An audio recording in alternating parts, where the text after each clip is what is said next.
Show para wibu rebaners, terima kasih telah mengklik video ini dan selamat datang di segmen Cerita Wibu. Nah, di segmen Cerita Wibu kali ini gue mau ngebawain cerita gue lagi yang berjudul Isekai no Shiroi Ansatsu Saga Oji-sama ni Naru. Dan yang bakal gue ceritain kali ini adalah volume 2-nya. Dan di volume 1 kemarin banyak banget gitu ya yang gak suka sama tragedinya Iris. Ayo coba di sini siapa dari lu pada nih yang gak suka sama tragedinya Iris? Ya gue juga sama sih, gue juga nggak terlalu suka gitu sama tragedinya Iris. Cuma ya emang harus gue masukin soalnya itu jadi pemicunya Jin, biar ya jiwa assassin Jin yang tertidur itu bisa melek lagi. Ya kan nggak mungkin gitu ya kalau nggak ada kejadian apa-apa jiwa assassin Jin balik lagi. Ya nggak masuk akal anjir kalau dia udah hidup tentram, adem anyem selama 10 tahun gak pernah ngebunuh orang, tiba-tiba ngebunuh orang tanpa sebab. Jadi ya gue masukin adegan itu buat jadi titik balik dari kepribadiannya Jin yang bermuka dua, yang ya bakal ada di chapter ini. Di video ini. Dan buat lo pada yang pengen dukung gue lebih jauh, lo bisa traktir gue kopi hitam di Traktir ID yang linknya gue taruh di deskripsi. Yang jelas ya kopi hitamnya itu nggak bakal bikin dompet lo kempes kocok. Dan jangan lupa juga follow Instagram gue @renaldiponco, yang siapa tahu aja lo ada cerita-cerita menarik yang bisa lo share ke gue yang nanti bakal gue masukin ke segmen Cerita Wibu. Oke lah ya, daripada banyak bacot ngeceknya, mending lo pada siapin kopi, siapin cemilan, siapin sebatang rokok, dan kencangkan celana dalam. Kalau udah, kita langsung aja ke pembahasannya. Sebelum mulai ke pembahasannya, gue mau ngasih disclaimer dulu nih ya. Gue udah ngasih disclaimer kemarin aja masih banyak yang nanya anjir. Gue kasih disclaimer lagi nih ya. Kalau cerita ini adalah cerita original yang gue bikin. Jadi kalau lu nyari manga, anime, atau LN-nya ya lu nggak bakal nemu lah cuk. Ya ini kan cerita original yang gue bikin. Dan ya lu berdoa aja gitu, semoga ada perusahaan atau ada studio yang mau bekerja sama gue buat ngegarap proyek LN, anime, atau ya manga dari seri ini. Oke, cerita ini dibuka dengan flashback sebelum Jin dilahirkan kembali di Isekai, atau ya lebih tepatnya ketika Jin masih jadi White yang masih hidup di bumi. White yang saat itu masih berusia 5 tahun, dia itu terus melihat pertengkaran kedua orang tuanya karena ya masalah cuan dan yang lainnya. Dan ya bisa dikatakan sewaktu di bumi, White itu dilahirkan di keluarga miskin yang punya banyak banget masalah. Saat itu White yang masih kecil sering banget ngelihat kelakuan buruk dari kedua orang tuanya, kayak mabok-mabokan, judi, melakukan tindakan kekerasan. Bahkan ya tindakan kekerasannya itu sampai ke White, yang dimana ya White itu pernah dipukul pakai botol miras sama bapaknya, pernah dipukulin sama bapaknya, pernah ditabuk sama ibunya, pernah ditampar sama ibunya, dan ya masih banyak lagi lah. Dan ketika White berusia 8 tahun, kedua orang tuanya menjual White ke salah satu konglomerat yang suka mencabuli anak laki-laki di bawah umur.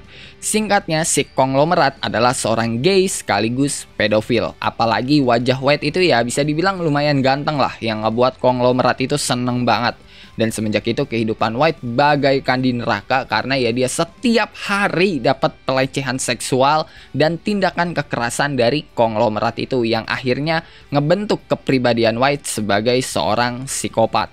Dan ketika White berusia 10 tahun, akhirnya White ngebunuh si konglomerat make dagger yang dikasih sama si konglomerat itu ketika White berulang tahun. Dan semenjak itu White menjadi buronan Interpol dan mulai hidup di dunia bawah sebagai seorang assassin yang suka banget ngebunuh orang, terutama mereka yang seorang konglomerat dan orang tua yang meninggalkan anak kandung mereka sendiri, yang ya bisa dibilang itu sebagai tindakan balas dendamnya Jin. Dari situ White juga udah mulai belajar bersosialisasi sama orang lain, menyamar, dan berbagai hal lainnya yang ngedukung dia dalam aksi membunuhnya. Sampai-sampai di usianya yang ke-17 tahun, White itu jadi buronan paling dicari sama FBI. Balik lagi ke masa White yang udah jadi Jin, udah 3 minggu semenjak tragedi Iris terjadi, dan semenjak kematiannya Iris, Jin dengan serius belajar banyak sihir sekaligus, dan pas malam hari, dia pasti bakal pergi keluar istana buat nyari pelaku yang memperkosa Iris. Dan saat ini Jin itu telah mengetahui pelaku yang memperkosa Iris dari salah satu bawahannya Arthur yang bernama Marshall. Marshall adalah satu-satunya orang yang tahu masalah Jin dengan Iris, karena ya menurut Jin cuma dia satu-satunya orang yang bisa dipercayai buat masalah kayak gitu tanpa harus bilang ke keluarganya Jin. Jin gak mau kalau sampai keluarganya ikut campur, soalnya ya dia itu gak pengen keluarganya ngeliat sisi lain dirinya. Dan Jin dia niatnya bakal bergerak nanti malam karena ya saat ini itu masih siang hari dan masih banyak penjaga yang berpatroli di kota. Jadi ya buat menenangkan emosinya yang lagi naik turun gitu ya, Jin memilih jalan-jalan di kota bersama dengan Sarah. Dan setelah 3 jam Jin dan Sarah jalan-jalan, mereka pulang dan mereka disambut sama Layla dan Mira yang lagi ada di rumah. Sarah langsung lari ke ibunya, sedangkan Jin dia langsung cabut ke kamarnya karena ya dia takut gitu. Aura membunuhnya bisa dirasakan sama Layla dan Mira yang sangat-sangat sensitif. Ya, waktu pertama kali Jin ngeluarin aura membunuhnya pas dia ngelihat beritanya Iris di koran, Layla dan Mira yang pertama kali sadar dan langsung nyamperin Jin ke kamarnya. Yang untung aja gitu ya, mereka percaya sama kebohongan yang dibuat sama Jin. Makanya ya Jin lebih memilih cabut ke kamar daripada berada di sekitar Layla dan Mira yang bisa aja mereka tahu aura membunuh yang keluar dari tubuhnya Jin. Dan setelah sekitar 6 jam berlalu, akhirnya waktu yang ditunggu-tunggu itu datang, yaitu pembalasan buat orang-orang yang ngasih penderitaan ke Iris. Jin kabur dari istana kerajaan lewat jendela kamarnya dengan pakaian serba hitam. Dan walaupun kamar Jin itu ada di lantai 3, dia bisa mengatasinya dengan sihir airwalking yang dia pelajari dari ibunya. Setelah sekitar 1 jam Jin muter-muter di kota, dia tanpa sadar melihat 4 orang cowok yang lagi gelut sama 10 assassin. Dan tanpa ragu Jin membantu 4 orang itu. Dan setelah pertarungan yang cukup alot dan cukup lama juga, bahkan sampai ngebuat Jin itu kesusahan, 10 assassin itu dapat dipastikan mati sama mereka semua. Keempat cowok itu menerima luka di seluruh tubuhnya, sedangkan Jin ya dia cuma mengalami beberapa luka gores doang. Karena ya musuh yang Jin lawan itu cuma assassin rank B, dan Jin juga pakai hoodie yang punya sihir proteksi yang melindungi Jin dari sihir rank B ke bawah. Jadi ya sihir dari para assassin itu sama sekali nggak guna di depannya Jin, karena ya hoodie-nya Jin itu bener-bener ngasih proteksi absolut buat sihir rank B ke bawah. Dan kalau ngomongin soal hoodie yang lagi dipakai sama Jin, itu adalah hadiah terakhir yang dikasih sama Iris ke dia di malam terakhir sebelum mereka berpisah. Makanya ya sekarang itu Jin pakai hoodie yang dikasih Iris buat ngasih bukti ke Iris kalau dialah yang bakal ngasih balasan ke orang-orang yang telah membuat Iris menderita. Setelah itu keempat cowok itu berterima kasih ke Jin dan mereka berniat buat pergi. Tapi sewaktu mereka pengen cabut nih ya, Jin langsung pakai sihir barrier yang ngebuat mereka semua terkurung di dalam barrier yang dibuat sama Jin. Jin tersenyum sadis sambil tepuk tangan secara pelan. Dan Jin bilang, apa mereka pikir kalau Jin nyelamatin mereka karena Jin itu baik? Tentu saja tidak. Dan keempat orang itu langsung nanya ke Jin apa yang Jin mau. Dan Jin langsung bilang, Iris Alexandra. Yang bikin keempat orang itu langsung gemeter ngedengar namanya Iris. Abis itu tanpa ragu 4 magic cube itu langsung muncul di belakang Jin yang bikin keempat orang itu langsung pada masa muka ketakutan, gemeter sampai mereka tuh pada jatuh. Dan Jin bilang kalau mereka pasti tahu apa yang bakal Jin lakuin. Dan setelah itu 4 magic cube di belakang Jin langsung melahap 4 orang itu. Dan pas Jin menjentikan jarinya, keempat magic cube itu hilang di tempat. Dan abis itu Jin mengetuk 3 kali kakinya di tanah dan muncul magic cube dari bawah kakinya Jin dan menelan Jin. Setelah itu cerita berpindah ke suatu dimensi yang merupakan domain dari magic cube-nya Jin, yang di sana terdapat Jin dan keempat orang yang tadi ditangkap sama Jin yang masih terkurung di dalam magic cube.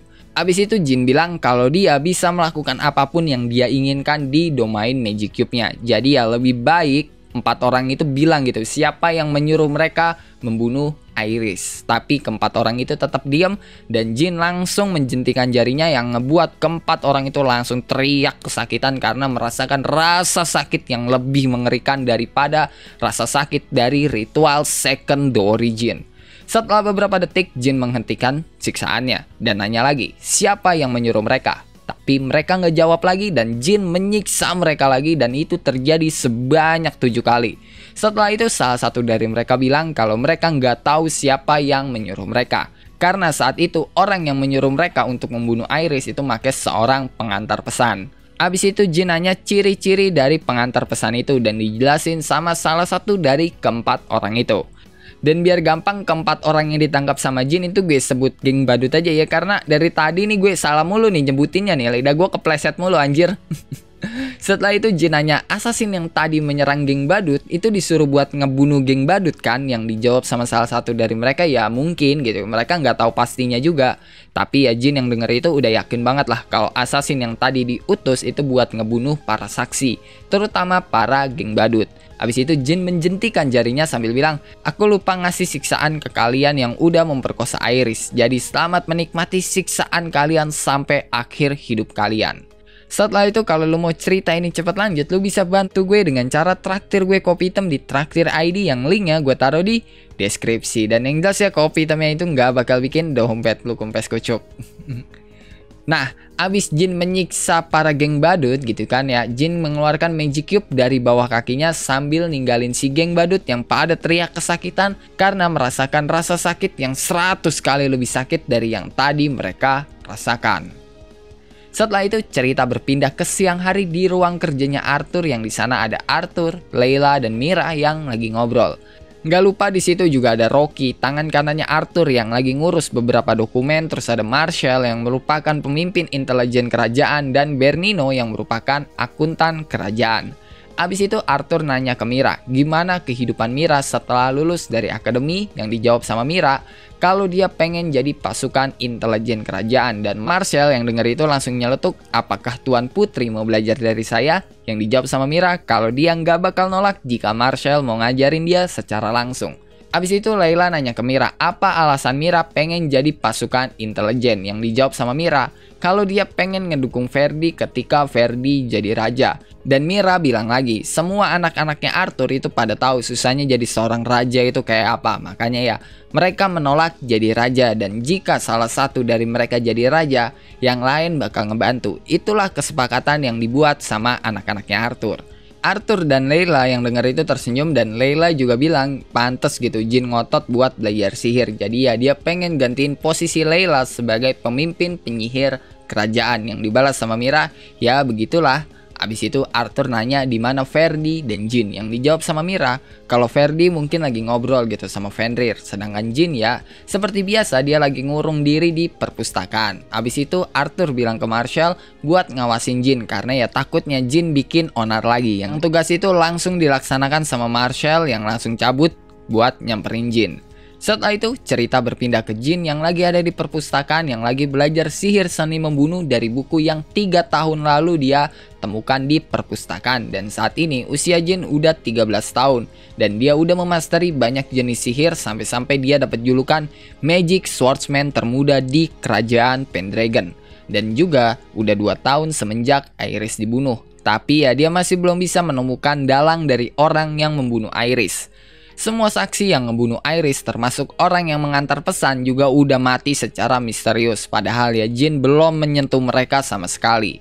Selain itu nggak ada sedikit pun bukti yang tersisa di TKP tempat Iris ditemukan, atau ya di TKP para saksi yang dibunuh itu nggak ada sama sekali bukti yang tertinggal. Dan dari sana Jin menyimpulkan kalau dalang dari kasusnya Iris itu adalah orang penting yang cukup berpengaruh di kerajaan. Tapi ya Jin sama sekali nggak punya petunjuk dan dia juga nggak bisa cerita ke keluarganya karena ya kemungkinan yang jadi lawannya kali ini adalah orang yang cukup berpengaruh yang bisa aja gitu kalau keluarganya ikut turun tangan malah bisa ada kudeta atau perang saudara. Dan Jin sebisa mungkin menghindari hal itu karena ya kalau sampai hal itu terjadi bisa aja kerajaan Pendragon malah terpecah dan ya kemungkinannya kerajaan Pendragon bakal hancur.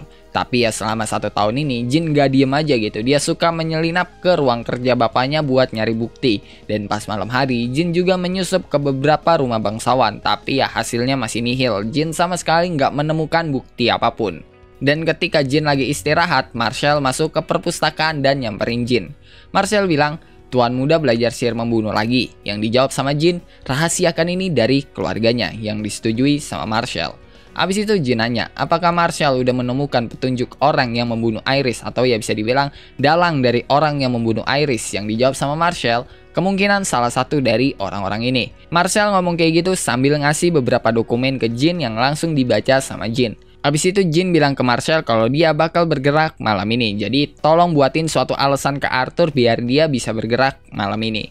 Setelah itu cerita berpindah ke malam hari ketika Jin lagi menyusup ke salah satu rumah bangsawan yang ya bisa dibilang ini adalah rumah kelima yang dimasukin sama Jin. Dan rumah kelima ini dilindungi dengan semacam sihir barier. Tapi ya sama Jin dengan gampang aja gitu, barier itu dibobol tanpa harus menghancurkannya.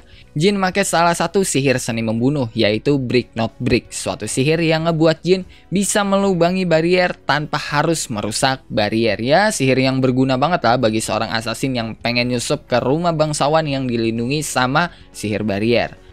Setelah Jin membunuh beberapa penjaga, akhirnya Jin bisa memasuki salah satu ruangan yang menurut dia mencurigakan yang ada di rumah bangsawan yang lagi dia masukin.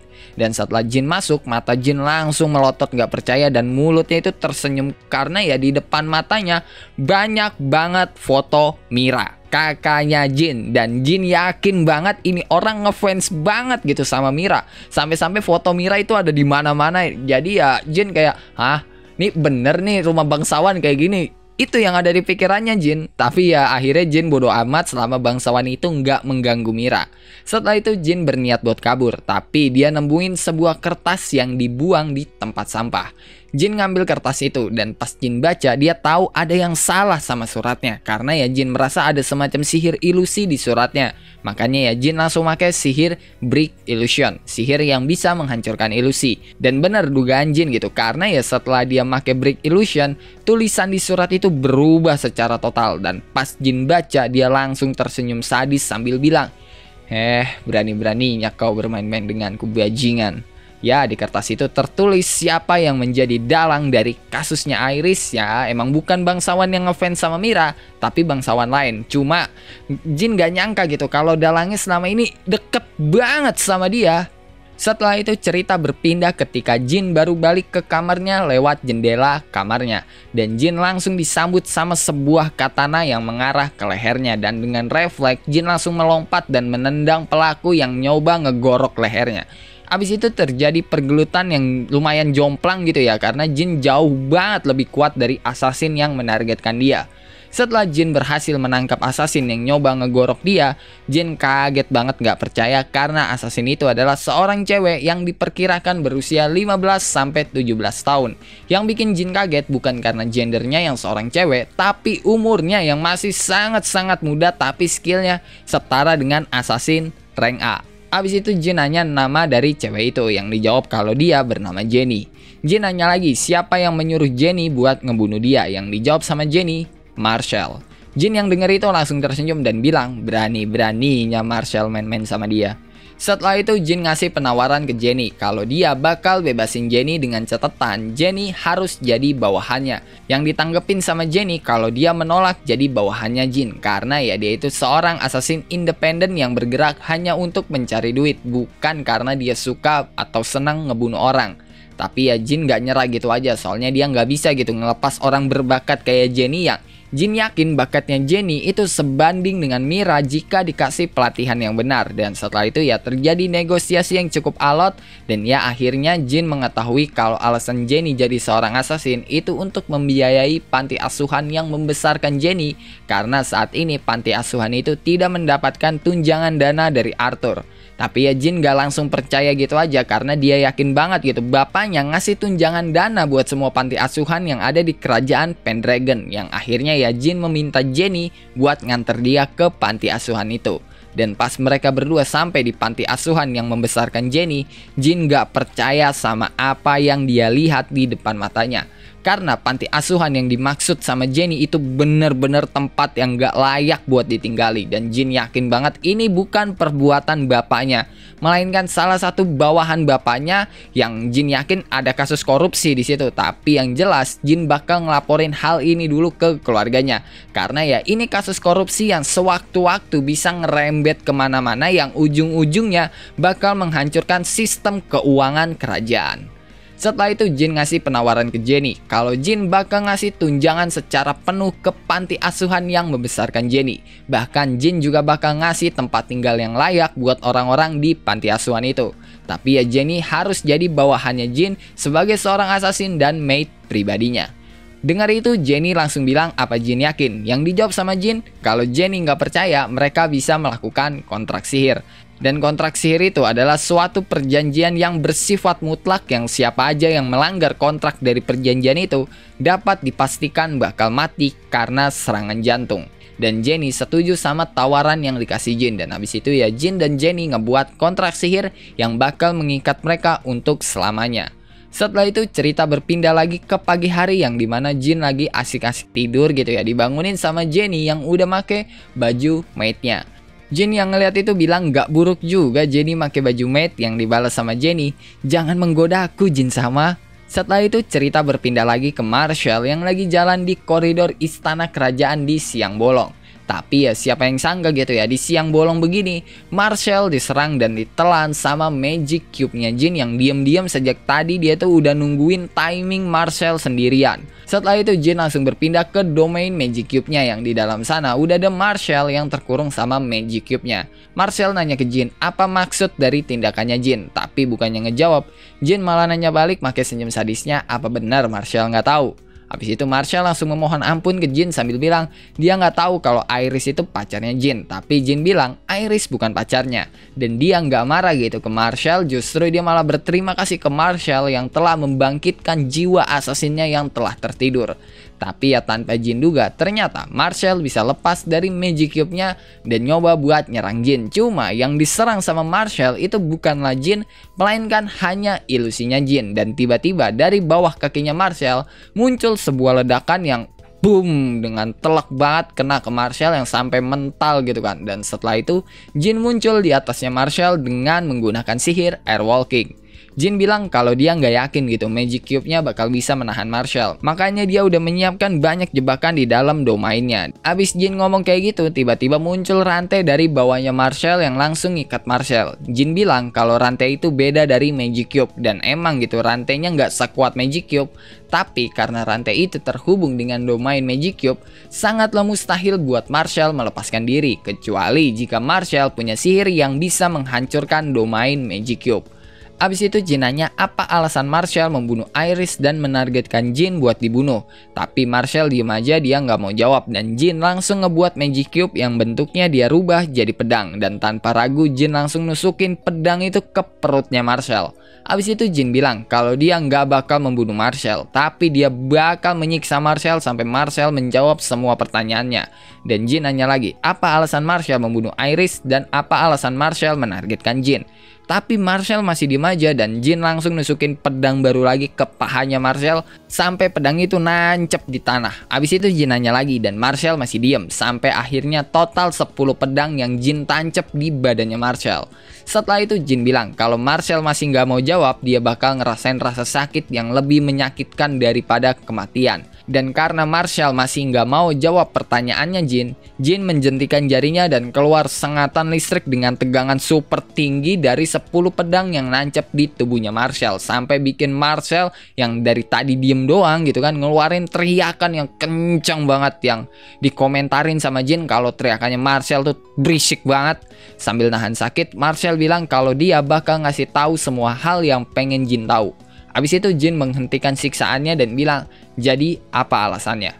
Marshall jawab karena Iris udah mengetahui kebenaran, makanya dia dibunuh. Sedangkan Jin, karena Jin itu semakin mendekati kebenaran dan terlalu berbahaya jika dibiarkan hidup.